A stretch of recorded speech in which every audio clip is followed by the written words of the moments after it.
సుమారుగా 456 నకిలీ యాప్స్ ఉన్నాయి అధ్యక్ష. దానికి సంబంధించి ఇప్పటి వరకు మనం 229 యాప్లని మన గవర్నమెంట్ వచ్చిన తర్వాత కూడా బ్లాక్ చేయడం జరిగింది అధ్యక్ష. ఈ మరిన్ని నేరాలు జరగకుండా నివారించడానికి అధ్యక్ష మన రికవరీ ఏజెంట్ల నుంచి ఆంధ్రప్రదేశ్ రాష్ట్ర చందాదారులకు ఇన్కమింగ్ కాల్స్ నిలిపివేసేందుకు 1138 మొబైల్ నెంబర్లపై టెలికాం డైరెక్టర్ కాల్ బ్యారింగ్ కూడా విధించబోయింది అధ్యక్ష. అదేవిధంగా అధ్యక్ష బ్యాంకర్లతో అనుసంధానం చేసి ఎన్సీఆర్పీ పోర్టల్కి నోడల్ ఏజెన్సీగా నేషనల్ సైబర్ క్రైమ్ పోర్టల్ మరియు 1930 ఒక హెల్ప్ లైన్ నెంబర్ని కూడా ఉంచాం అధ్యక్ష. ఎక్కడైనా మోసగాల ఖాతాలని మోసపూరిత నిధులను వేగంగా స్తంభింప చేయడానికి ఏపీసీఐడి బ్యాంకర్లతో ఆన్లైన్ మరియు ఆఫ్లైన్ సమావేశాలు నిర్వహిస్తుంది అధ్యక్ష. ప్రతి ఒక్కరికి కూడా అవేర్నెస్ తీసుకొస్తున్నాం అధ్యక్ష.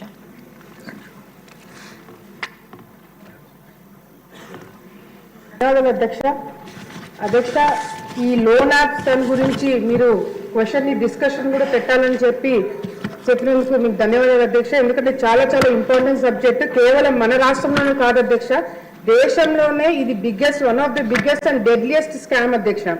ఇది అధ్యక్ష పేదవాళ్ళు అదేవిధంగా మధ్యతరగతి కుటుంబాలు అవసరానికి డబ్బులు తీసుకునే దానికి అడ్వాంటేజ్ తీసుకొని ఈ యాప్స్ అనేది డిజైన్ చేయడం జరిగింది అధ్యక్ష. కొన్ని మినిస్టర్ గారు చెప్పినట్టుగా కూడా కొన్ని వందల యాప్స్ మార్కెట్లో ఇంకా అవైలబుల్ ఉన్నాయి అధ్యక్ష. మొదటగా ఎట్లా స్టార్ట్ అవుతుంది అధ్యక్ష, ఫస్ట్ ఒక SMS వస్తుంది అధ్యక్ష. మీరు లోన్ ఇన్స్టెంట్ డబ్బులు తీసుకోవడానికి మీరు అర్హులను ఒక మెసేజ్ వస్తుంది అధ్యక్ష. ఆ మెసేజ్ మనం ఓపెన్ చేయగానే డౌన్లోడ్ చేసుకుంటాం అధ్యక్ష. యాప్ డౌన్లోడ్ చేసుకోగానే మనం చాలా మంది దానికి పర్మిషన్స్ కానీ టర్మ్స్ అండ్ కండిషన్స్ చదవకుండా అన్ని కూడా యాక్సెప్ట్ చేసుకుంటూ పోతాం అధ్యక్ష. ఎప్పుడైతే మనకి పర్సనల్ డేటా మన కాంటాక్ట్స్ కానీ లేకపోతే మన ఫొటోస్ కానీ మన డేటాకి ఎప్పుడైతే ఆ యాప్స్ కి మనము పర్మిషన్ ఇస్తామో అధ్యక్ష, అప్పటికప్పుడు వెంటనే డబ్బులు అకౌంట్ లో పడిన వెంటనే అధ్యక్ష ఆ వ్యక్తి కస్టమర్ నుంచి విక్టిమ్ గా మారిపోతాడు అధ్యక్ష. నాకు తెలిసిన గవర్నమెంట్ ఎంప్లాయీ అధ్యక్ష, ఇప్పుడు ఇంకా గవర్నమెంట్ లో పనిచేస్తారు అధ్యక్ష. మన గవర్నమెంట్ లోనే ఒక ఎంప్లాయీ ఊరికే ట్రై చేద్దామని చెప్పి ఒక 3,000 రూపాయలు ఈ ఇన్స్టెంట్ యాప్ ద్వారా లోన్ తీసుకున్నాడు అధ్యక్ష.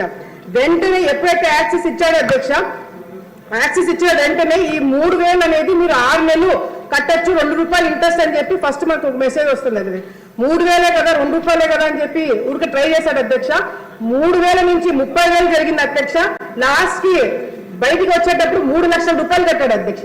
3 లక్షల రూపాయలు ఇన్స్టెంట్ ఈ స్కామ్ కింద ఇతను 3 లక్షలు కట్టి ఇంకా నాకు చేత కాదని ఫోన్ నెంబర్ మార్చుకొని కంప్లైంట్ ఇచ్చిన తర్వాత ఆగిపోయిన అధ్యక్ష. అది కూడా 3 లక్షలు కట్టకపోతే ఆల్రెడీ ఇతని ఫోటోలు ఈ ఫోన్ లో ఉన్న కుటుంబ సభ్యుల ఫోటోలు కూతురు ఫోటో మనవరాల ఫోటోలు అన్ని కూడా మార్క్ చేసి వాళ్ళ కాంటాక్ట్స్ లో ఉన్న వాళ్ళ కుటుంబ సభ్యులకి ఫ్రెండ్స్ కి అందరికీ కూడా పంపించి బెదిరించే కార్యక్రమం చేశారు అధ్యక్ష.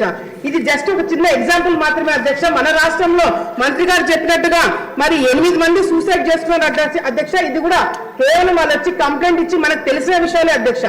తెలియని కంప్లైంట్లు ఇంకా కేసులు చాలా ఉన్నాయి అధ్యక్ష. మరి దీని మీద చాలా చాలా పెద్ద చర్చ జరగాలి అధ్యక్ష. అంతేకాకుండా అధ్యక్ష మాట్లాడదాం అయిపోయింది అధ్యక్ష. 2 పాయింట్స్ అధ్యక్ష. ముఖ్యంగా ఇది ఏమవుతుందంటే అధ్యక్ష, ఇది కేవలం ఒక SMS ద్వారా కాదు అధ్యక్ష. మంత్రి గారు చెప్పినట్టుగా గూగుల్ ప్లే స్టోర్ లో నో బ్యాంకింగ్ లైసెన్స్ అధ్యక్ష. బ్యాంకింగ్ లైసెన్స్ అనేది పర్మిషన్స్ లేవు. ఫేక్ NBFC మరి సర్టిఫికేట్స్ కూడా పెట్టి లోన్ ఇస్తున్నారు అధ్యక్ష. చాలా వరకు షెల్ కంపెనీస్ నుంచి దాదాపుగా 200 షెల్ కంపెనీస్ బెంగళూరు, తెలంగాణ, బీహార్ నుంచి కూడా పెట్టడం జరిగింది అధ్యక్ష. ఒక చిన్న పాయింట్ అధ్యక్ష, ముఖ్యంగా సైబర్ పోలీస్ స్టేషన్స్ అనేది ప్రతి ఒక్క జిల్లాలో ఒకటి ఏర్పాటు చేయాలి అధ్యక్ష. ఎందుకంటే ఎక్కువ క్రైమ్స్ పెరిగిపోతున్న దాంట్లో ముఖ్యంగా సైబర్ క్రైమ్స్ ఉన్నాయి కాబట్టి ఇది కాన్స్టిట్యున్సీ వైపు రాకుండా జిల్లా వైపు స్టాప్ అయ్యేట్టుగా చర్యలు తీసుకోవాలని చెప్పి తెలియజేసుకుంటూ మిగతా విషయాలు రేపు కూడా డిస్కస్ చేయాలని కోరుకుంటున్నాను అధ్యక్ష. తామచర్ల జనార్దన్ రావు గారు లేరా? సరే మినిస్టర్ గారు ఫినిష్ చేసేయండి. ఉన్నారు ఇందాక ఒక క్వశ్చన్ మాట్లాడారు కదా, ఇన్ని క్వశ్చన్లు ఎవరు? ధన్యవాదాలు అధ్యక్ష. అధ్యక్ష ఈ నకిలీ యాప్స్ ఈ ఆన్లైన్ ట్రాన్సాక్షన్స్ అన్నది మన టైంలో ఏం లేదు అధ్యక్ష. కానీ 2020 దగ్గరకు వచ్చారు అధ్యక్ష. కోవిడ్ అన్నది వచ్చిన తర్వాత కోవిడ్ వచ్చిన తర్వాత ఫైనాన్షియల్గా చాలామంది క్రైసిస్ని బేస్ చేసుకుని దాన్ని కూడా ఎన్కేష్ చేసుకోవడానికి క్రైమ్ అన్నది కొత్త పొంతులు తొక్కింది అని చెప్పడానికి ఇది ఒక ఉదాహరణగా మనం చెప్పొచ్చు అధ్యక్ష.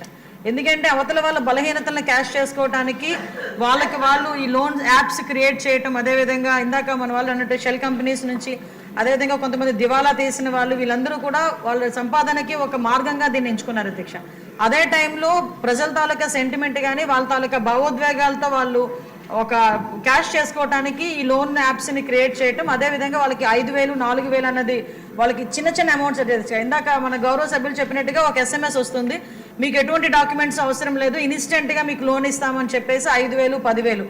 ఇప్పుడు చిన్న చిన్న పిల్లలు, చదువుకునే పిల్లలు కూడా వాళ్ళకి పాకెట్ మనీ కూడా వాళ్ళని అడగలేక, తల్లిదండ్రులను అడగలేక ఇలాంటి యాప్స్కి బలైపోయిన పరిస్థితులు కూడా చాలా కనిపించినాయి అధ్యక్ష.